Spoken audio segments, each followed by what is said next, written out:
एक अच्छा कम्युनिकेटर बनने के लिए हमें 3 चीज़ें चाहिए। पहला, क्लैरिटी। जो भी हम बात कर रहे हैं उसमें क्लैरिटी होनी चाहिए। अगर हम क्लैरिटी के साथ बात ही नहीं करेंगे, हमारे थॉट्स ही क्लियर नहीं है, हमें पता ही नहीं है कि हम क्या बोल रहे हैं, तो हमारा जो मैसेज है वो सामने वाले तक नहीं पहुंचेगा। तो क्लैरिटी इम्प्रूव करने के लिए हमें डीप जाना पड़ेगा, समझना पड़ेगा उस पर्टिकुलर चीज़ को, उस पर्टिकुलर थॉट को, जो भी हम काम कर रहे हैं उसको।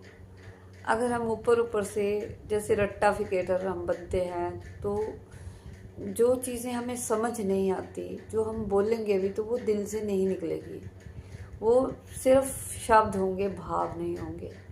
और जब किसी भी चीज़ में भाव नहीं आता ना, तब तक उसका कोई फ़ायदा नहीं है, वो हमें कोई भी बेनिफिट नहीं देता। तो क्लैरिटी को इम्प्रूव करें। आप पर्टिकुलर जो भी एरिया में आप बेटर होना चाहते हैं तो उसमें डीप जाएं।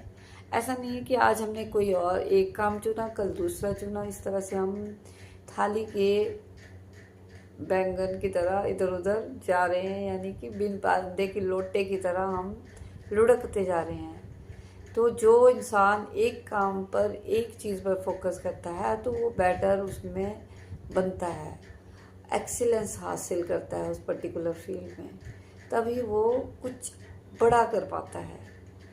तो क्लैरिटी इम्प्रूव करें जो भी काम आपने करना है उसमें।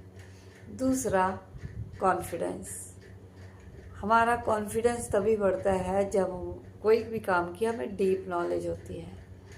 तो उसकी डीप नॉलेज के लिए आप लिखो, पढ़ो, बोलो, समझो, सुनो, कोई भी काम करो, किसी भी तरह से अपनी अंडरस्टैंडिंग को बढ़ाओ और एक कॉन्फिडेंट इंसान बनो।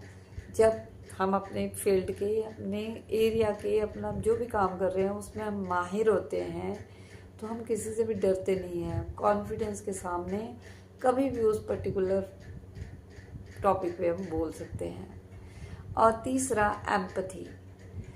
एम्पथी मतलब कि अंडरस्टैंड करना दूसरे के पॉइंट ऑफ व्यू को, सिर्फ अपनी ही बात नहीं समझानी, दूसरे को भी समझना, दूसरे की फीलिंग्स को, भावनाओं को, दूसरे की स्पेस को समझना कि वो क्या चाहता है। ये एक्टिव लिसनिंग से आता है। जब हम सुनते हैं तो हम समझते हैं, और जब हम समझते हैं तभी